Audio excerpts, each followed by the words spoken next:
নমস্কার, আমি বাগা আর আমি গগা। অ্যান্ড ওয়েলকাম টু দ্য বাঙালি ছোকরাস। আবার নতুন আমাদের হ্যাঁ। বিচিত্র নিউজ, বিচিত্র খবর। বিচিত্র সংবাদের ভান্ডার নিয়ে চলে এসেছি আমরা। আজকে আমাদের সংবাদের ভান্ডারে থাকবে স্পেশাল কিছু জিনিস। স্পেশাল। হ্যাঁ, কিন্তু সব কিছু জিনিস বলার আগে শুধু একটাই কথা জিজ্ঞাসা, সেটা হচ্ছে তোমাদের এই এপিসোডগুলো কিরকম লাগছে তোমরা কিন্তু কমেন্টে জানাচ্ছ না।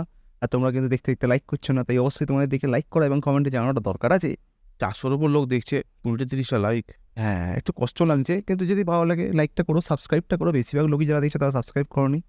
1000-এর উপর ভিউয়ার, Yes. 150-র মাত্র সাবস্ক্রাইবার। হ্যাঁ, আর দেখতে কষ্ট দেখতে আমাদের 3 নম্বর এপিসোড আমরা চলে এলাম 3 সপ্তাহে, টানা 3 সপ্তাহ ধরে আমরা 3 সপ্তাহ ধরে করছে। ইয়েস দ্য বাঙালি ছোকরাস, মানে বাঙালি ছোকরাসরা পরপর 3 সপ্তাহ ধরে আমরা বিচিত্র সংবাদ এবং আমাদের স্পেশাল করতে চপমুড়ির সঙ্গে স্টোরি, এই দুটো এপিসোড দিয়ে আমরা চালিয়ে যাচ্ছি এখনো পর্যন্ত। ইয়েস। আমাদের 2 সপ্তাহ কমপ্লিট হয়েছে, আমরা 3 নম্বর সপ্তাহে এসেছি। তার আগে আমার বলার কথা, আমাদের 1000 ভিউ টপকে গেছে, তার জন্য অসংখ্য ধন্যবাদ। থ্যাংক ইউ সবাইকে। Very good. এবার আমরা বলতে বলতে চলে যাই আমাদের আজকের বিচিত্র সংবাদে ইয়েস বিহার। বিহার। আমাদের রোজ নিউজে আসছিল বিহার, আমাদের আজকেও আছে। তাই বিহারকে ছেড়ে আমরা থাকতে পারি না। বিহার হচ্ছে আমাদের আসল নিউজের একটা ভান্ডার, বুঝলে, যেখান থেকে আমরা সমস্ত রকম নিউজ পেয়ে যাই, তাই তো? সমস্ত বিহারের এবার নিউজটা শোনো, খুবই মানে একদম গা ছমছম করে দেওয়ার মতো। সে হচ্ছে বিহারে একটা মানুষকে সাপে কামড়েছিল, ঠিক আছে? মানুষটা এই সাপটাকে কামড়ে দিয়েছে, তারপরে কি হয়েছে, একবার নয় বা দুবার, ঠিক আছে? কামড়ানোর পরে কি হয়েছে, মানুষটা কিন্তু বেঁচে গেছে, সাপটা মরে গেছে। ঠিক আছে? মানে বলতো ছোটবেলায় বলতো মানুষের বিষে সবচেয়ে বেশি বিষ, মানুষ কামড়লে সব কিছু হয়ে যায়, ঠিক আছে? সেইখানে কামড়ানোটা অ্যাকচুয়ালি কামড়ানো ছিল না, সেটা হচ্ছে মানুষের মনে বুদ্ধি দিতে তোমার সম্পর্কগুলো নষ্ট হয়ে যায়, সেই কামড়ের কথা বলছিল। কিন্তু বিহারের মানুষটা কিন্তু আসলে প্রুভ করে দিয়েছে মানুষের এই কামড় জোড়াছে। ইয়েস, মানুষের এই কামড়ও জোড়াছে, ঠিক আছে? সাপ তোমায় কামড়েছে, ছাড়বে না, সাপকে একদম কামড়ে খেয়ে নেবে, দুবার কামড়াবে। ইয়েস, বিষ সব রিটার্ন চলে যাবে। Return the beach to the sap and you enjoy your life, ঠিক আছে? উত্তরাখণ্ড হাইকোর্ট কি অর্ডার দিয়েছে না। যারা বাচ্চারা যেতে যাচ্ছে তাদেরকে যেন পুলিশ অ্যারেস্ট না করে। মানে ডেটে যাওয়ার জন্য পুলিশ অ্যারেস্ট করছে, এটা আগে ভাবুন। বাচ্চা মানে 18 উপরে এইসবই বলতে চাইছে। যাই তো লোকেরা মানে প্রেম করাটা কি শুধু আমাদের এখানে ওয়েস্ট বেঙ্গল, এই সাউথ ইন্ডিয়া, এইসব জায়গাতেই সীমিত? হ্যাঁ, বাদ বাকি জায়গায় প্রেমটা কি চলে না? না এ বাবা, কিন্তু ঠিক আছে। ডেটে গেলে ও হ্যাঁ, 1,20,000 বিশাল জোর লাগে। মানতে হবে, কিন্তু কোর্টের যে জাজটা ছিল সে কিন্তু বুঝতে পারছে প্রেম করাটা জীবনে কতটা দরকারি, ঠিক আছে? সেই জন্য তো ছেঁড়া যেতে বারবার ছেঁড়া খেতে পারো, যাতে তোমার ছেঁড়া খেয়ে রুটির মতো ফুলে যেতে পারো। সেই জন্য তো দিয়েছে। আর চিন্তা নেই, যেমন ইচ্ছে আবার প্রেম করো, যেখানে ইচ্ছে গিয়ে প্রেম করো। হ্যাঁ, হিমাচল প্রদেশ বলতে বলতে এই যে জায়গায় চলে সেটা হচ্ছে, আর হিমাচল প্রদেশ, আমাদের ওয়েস্ট বেঙ্গল, সমস্ত জায়গা নিয়ে আমরা একটা হেভি জিনিসের কথা বলতে, সেটা হচ্ছে টমেটো, ঠিক আছে? টমেটো মানে হচ্ছে টমাটো, ঠিক আছে? ভালো কথা বলে টমাটো, লাল টমাটো, ঠিক আছে? এই টমেটো বা টমেটম, যেটা যে বলতে ভালোবাসতে কি ভালোবাসতে বলতে টমটম, ঠিক আছে? যে যাই বলুক কেন, এই যে বিদেশি যে বেগুনটা, এই বেগুনটার দাম কিন্তু এখন যত বৃষ্টি পড়ছে বেগুন ওপর দিকে উঠছে। মানে বুঝতেই পারছো, বৃষ্টির জলে তুমি ভাসতে ভাসতে ওপর দিকে উঠে যত জল বাড়বে, সেরকম টমেটোর দামটাও টুক করে ওপর দিকে উঠছে।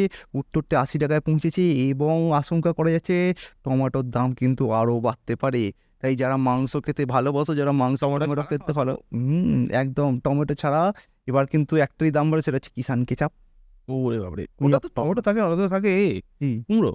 ঠিক আছে, এটা কি টমেটোর জায়গায় কুমড়ো দিয়ে রান্না করা শিখে যাও, ঠিক আছে? দাম বাড়া দামে তোমাদের কিন্তু কোনো রকম কষ্ট হবে না, কোনো রকম কষ্ট নেই। হ্যাঁ। ইনফোসিসের সিকিউরিটি ব্রিচ হয়েছে। 6 মিলিয়ন ইউজারের ডিটেলস বাজারে। বাবা, রেগুলার ফোন আসছে, এখন বেশি ফোন আসছে। ইনফোসিস আরও একটা, এটা যেমন ইনফোসিসের 6 মিলিয়ন ব্যাঙ্গালোর থেকে নিউজ এসছে, সেমি এয়ারটেলেরও ব্রিচ হয়েছে, যেটা এখানে হচ্ছে যত সম্ভব দেখলাম 10 না 12 মিলিয়ন লোক টোটাল এই উইকে। 18 মিলিয়ন লোক, প্রচুর ফোন পাবেন, প্রচুর কল আসবে। পাবো, যারা সিঙ্গেল তোমরা পাবো, তোমাদের ফোনে কেউ ফোন করে না, ঠিক আছে? বাড়ির লোক ছাড়া কারো ফোন আসে না। এবার চিন্তা করে দেখো, সুন্দরী গলায় কেউ তোমাকে ফোন করে বলবে যে নতুন, হ্যালো স্যার, আপনি কি ইন্স্যুরেন্স করেছেন? দেখো তোমার এটাও বলতে, হ্যালো স্যার, আপনি কি ক্রেডিট কার্ড নেবেন? যে কোনো কিছু, ক্রেডিট কার্ড হতে পারে, ইন্স্যুরেন্স হতে পারে, অথবা তোমাকে নতুন চাকরি অথবা নতুন পড়াশোনার সুযোগ করে দিতে পারে, ঠিক আছে? এই ইনফোসিস এবং এয়ারটেল, এদের দুজনের একটা জিনিস ভুল হয়ে যাচ্ছে, কি? আপনি স্ক্যামেও পড়তে পারেন। স্ক্যাম তো অবশ্যই থাকতে পারে, স্ক্যামের কথা ভেবে লাভ নেই। কিন্তু একটা জিনিস ভাবো, তুমি যেটা চাইছো না, ধরো তোমার মনের মধ্যে এটা কিছু ঘুরছে, তোমার এটা করতে চাও, কিন্তু তুমি ওরা যোগাযোগ করতে পারছো না, হঠাৎ করে এই স্ক্যামের থ্রু তোমার ডিটেলস বেরিয়ে যাওয়ার পরে তোমার কাছে চলে সেই ফোন। না, সেই ফোন আসাটাও স্ক্যাম হতে পারে। সেটা স্ক্যাম হতো, সেটা একটু যাচাই করে নেবে। যখন কেউ তোমাকে কোথাও পড়ার কথা বলে, যখন তোমাকে কোথাও যাওয়ার কথা বলবে বা কিছু করার কথা বলবে, তার আগে একটুখানি সার্চিং করে দেখে নেবে। হাতে তো গুগল সবার কাছেই রয়েছে, এটাও দেখছো গুগলেরই একটা প্ল্যাটফর্ম ইউটিউবে, আর দেখতে দেখতে লাইকটা করে দেবে। করে এই কমেন্টও জানাবে। বলতে বলতে কিন্তু চলে ও পরে খবরটাতে, এই খবরটা আমার খুব ভালো লেগেছে, ঠিক আছে। এইখানে একটা ভদ্রলোক, মানে আমাদের দেশেই খবরটা ঘটেছে, এই কোথায় বলুন? কোন হ্যাঁ বিহারে ঘটেছে, ঠিক আছে। আমাদের প্রতিবেশী দেশ রাজ্য বিহারকে আমরা কখনোই ভুলতে পারি না। আমাদের প্রতিবেশী রাজ্য বিহার আমাদেরকে সবসময় হেডলাইনের পর হেডলাইন বিচিত্র সংবাদ একদম পড়ে পড়ে বিচিত্র সংবাদের মেন জায়গায় হ্যাঁ বিহার থাকবেই ইয়েস থাকবে। ইয়েস, থাকতেই হবে, কারণ বিহার থেকে যে বিচিত্র বিচিত্র সংবাদগুলো আছে সেগুলো কোথাও পাওয়া যায় না, ঠিক আছে। এই যে সংবাদ তৈরি সবচেয়ে বেস্ট এত দূর অব্দি, ঠিক আছে।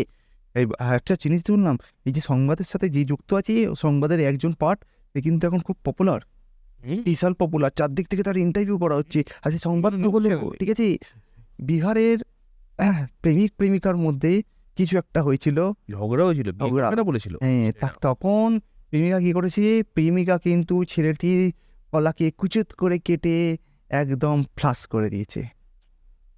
মানে বুঝো, তোমারটা কেটে পায়খানায় দিয়ে ফ্লাশ করে দিয়েছে, ঠিক আছে। মানে জাস্ট ইম্যাজিন কতটা পেনফুল সিচুয়েশনের মধ্যে দিয়ে গেছে, ঠিক আছে। নিশ্চয়ই তাদের প্রেমের মধ্যে নিশ্চয়ই কিছু দুর্ঘটনা ঘটেছিল, সেটা না এরকম করে বলার ইচ্ছা নাই। বলে এইভাবে কেটে বাদ দিয়ে দেবে? হ্যাঁ, পুলিশের কাছে যেতে পারতে, এখন তো 10 বছরের জেল। হ্যাঁ, এখন তো পুলিশের কাছে গেলে না, এখন তো পুলিশের কাছে গেলে এইসব ব্যাপারগুলোতে পুলিশ অনেক সাহায্য করে। কোর্টেতে মেয়েদের তরফে যদি এরকম কোনো কেউ প্রেমের সম্পর্কে থেকে তাকে যদি ছেড়ে দিয়ে চলে যেতে চায় বা বিয়ে করতে না চায়, তখন কিন্তু কোর্ট তার দায়িত্ব নেয়।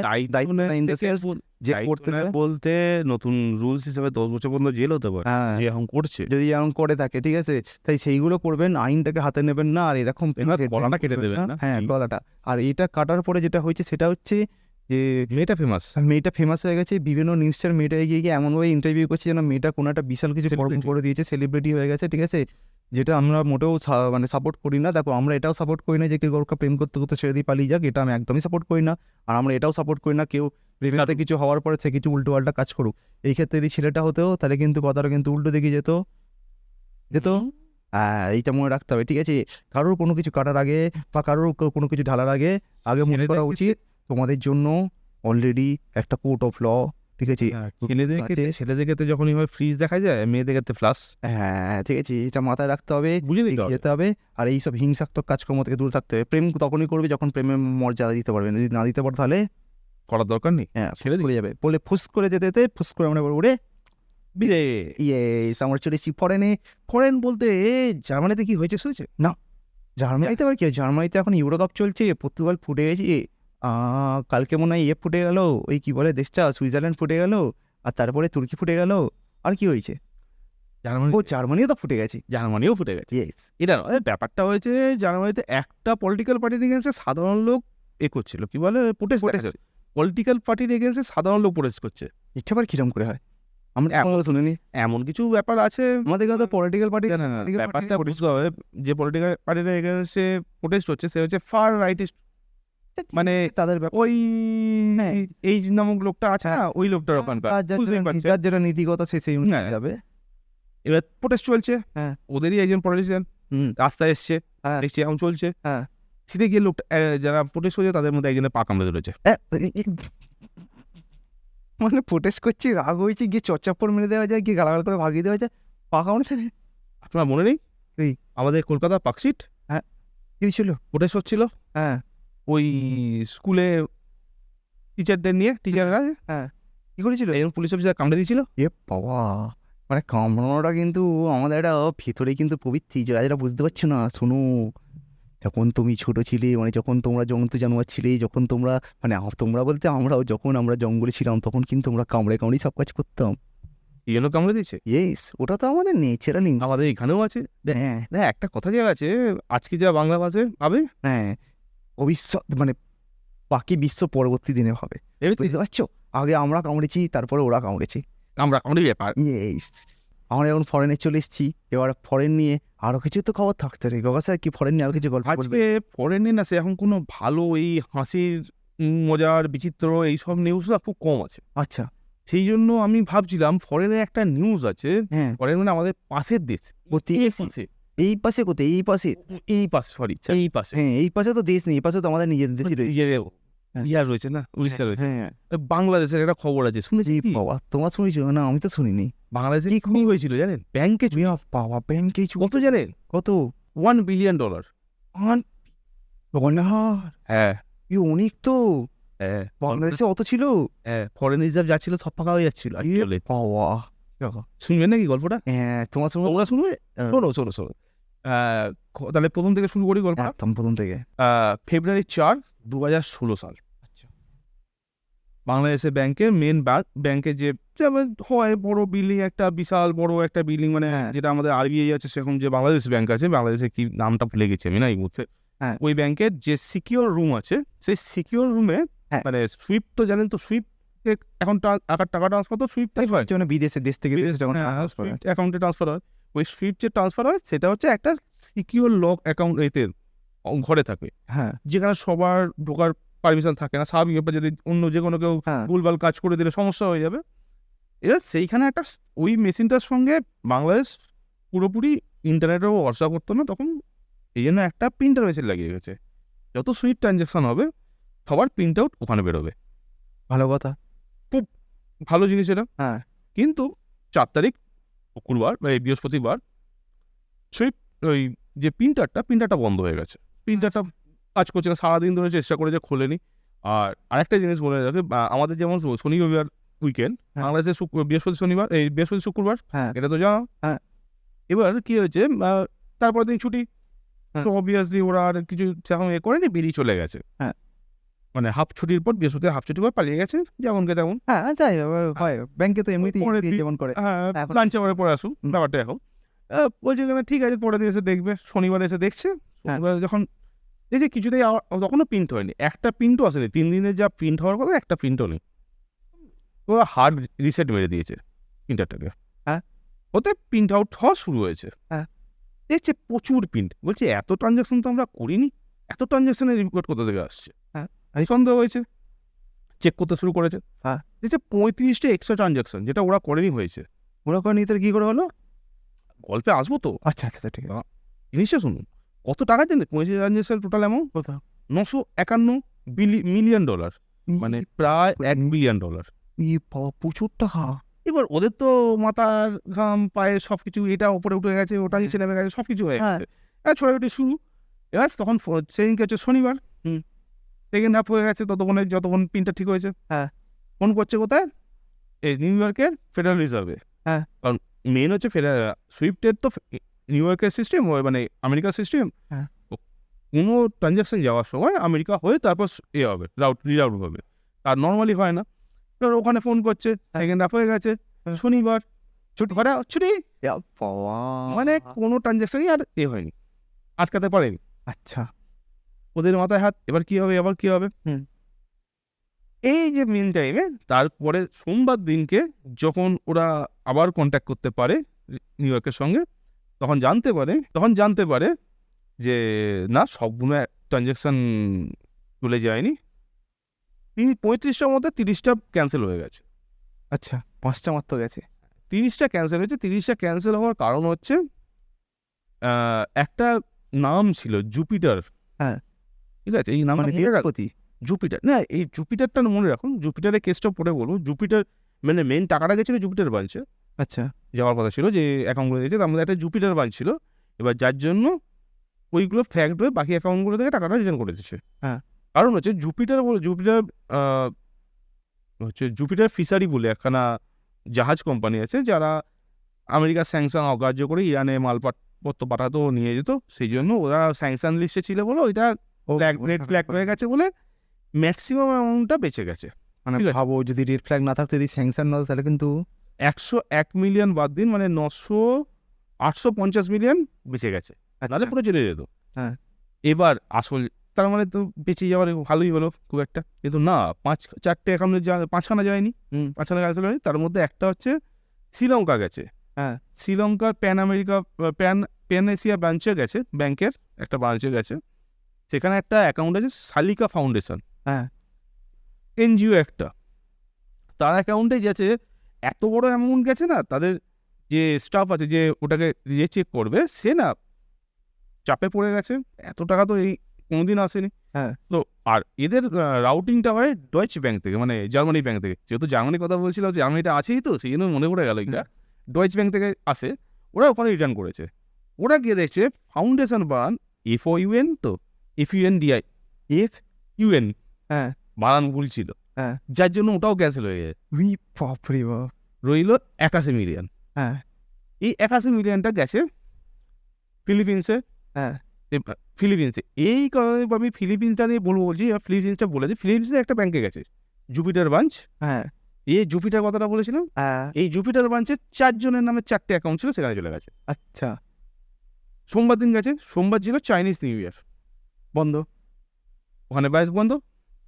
ওটা লুনার নিউ ইয়ার বলে। হ্যাঁ। ওখানে ফিলিপিন্সে যেহেতু প্রচুর চাইনিজ লোক রয়েছে, যার জন্য ওই দিনটা ছুটি থাকে আচ্ছা, এবং বড় করে পালন হয়। বাহ। ব্যাংক বন্ধ, ইয়েস। কোনো রকম রেড ফ্ল্যাগ ওঠেনি, টাকা ঢুকে গেছে পুত করে হাওয়া, 81 মিলিয়ন।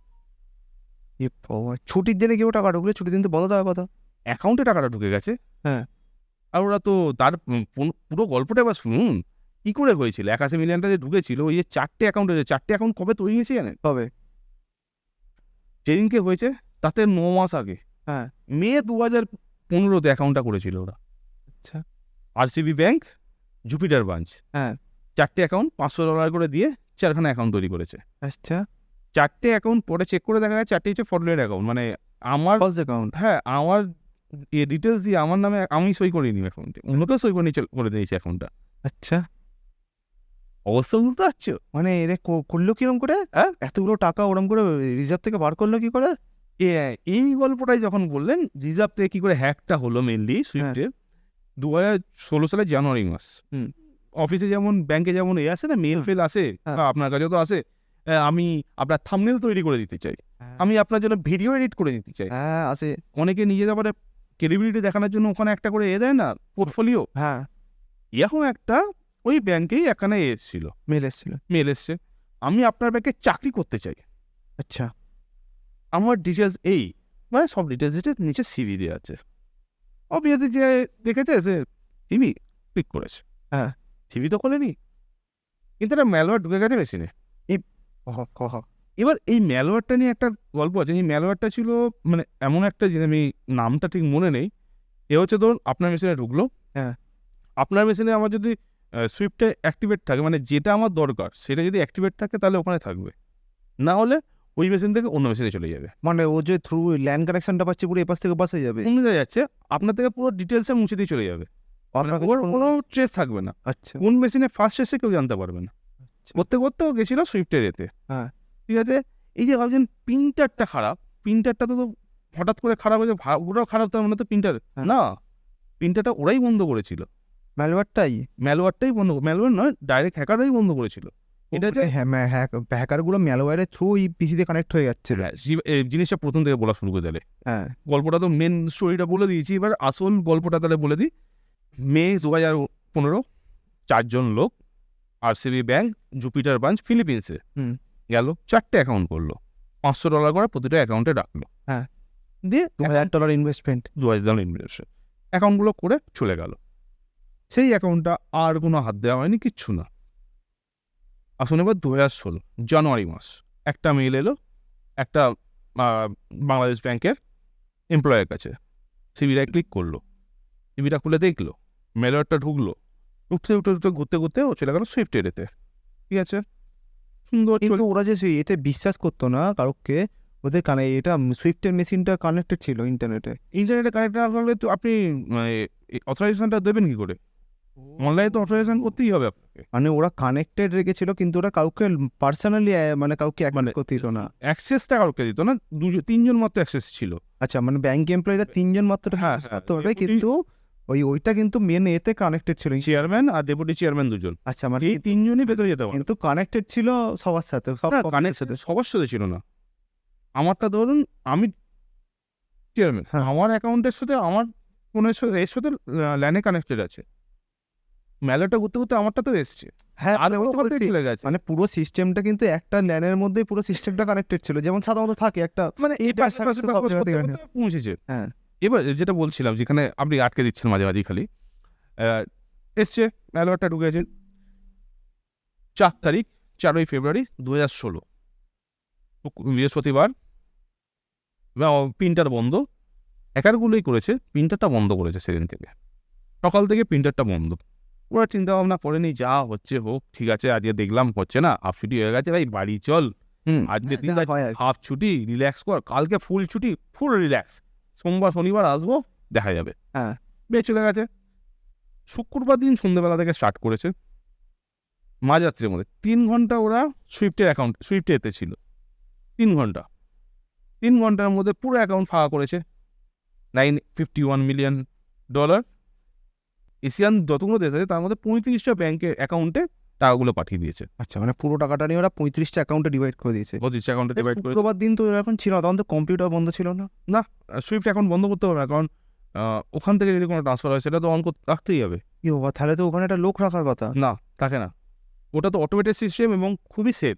আচ্ছা, মানে ব্যাংক যদি না করে, ব্যাংকের ইন্টেরিয়ার লোক, মানে আমি ধরুন ব্যাংকের এমপ্লয়ি, আমি যদি অথরাইজ না করি কোনো কাজ হবে না। ওরা যেহেতু সিস্টেমে ঢুকে গেছে, সিস্টেমে ঢোকার পেছনে একটা বড় কারণ হচ্ছে আমাদের এখানে এই কি বলে ফায়ারওয়ালের সমস্যা তো ভালো মতনই জানা। হ্যাঁ, ফায়ারওয়ালের পেছনে খরচা করবে না, পেছনটা মারাই গেছে। কস্ট কাটিং চলে, ফায়ারওয়ালের পেছনটা মারা গেছে, কারণ ফায়ারওয়াল যদি ভালো থাকতো সেটা ঢুকতে পারতো না। যেটা বলছিলাম, শুক্রবার দিনকে এবার 4 ঘন্টা ছিল, অ্যাকাউন্টগুলো খালি করেছে, বেরিয়ে পালিয়ে গেছে। শনিবার দিনকে সুন্দর ছুটি, শুক্রবার দিনে সুন্দর ছুটি কাটিয়েছে, শনিবার দিন ব্যাংকে এসছে, প্রিন্টার ঠিক করেছে, প্রিন্ট আউট দেখে ফোনাফোনি স্টার্ট, বাকি যা গল্পটা বলছিলাম সেইটা। মানে একটা শুধুমাত্র এবার ওটাকে আটকানোর তো কোনো প্রসেসও নেই, মানে শুধুমাত্র তোমার যদি ক্লিক করা ছাড়া বাদ দিয়ে, মানে উদুম দারাক্কা মেলেতে ক্লিক করা বা যেটাতে ক্লিক করছে সেইটা যেন বাকি সিস্টেমের সাথে যাতে ইন্টিগ্রেটেড না থাকে সেটা মাথায় রাখতে হবে সবসময়।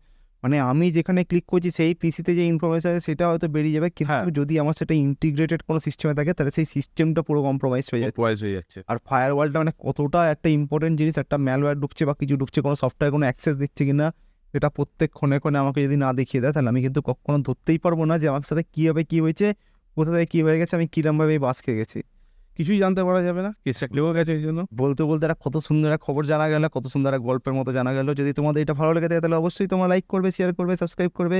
দেখা হচ্ছে তোমার সাথে। সবাইকে শুভ রথযাত্রা এবং শুভ জিলিপি, ঠিক আছে? এটা গোয়া স্যারের, থ্যাংক ইউ। এটা আমার। সবাই খাও জিলিপি, সবাই জিলিপি খাও, সবাইকে শুভ রথযাত্রা, জয় জগন্নাথ। আমরা আজকের মতো চললাম। হ্যাঁ, আমি বাবা, আমি গগা, আমরা বাঙালি ছোকরাস। সবাইকে শুভ Rathyatra, tata, take care, bye by.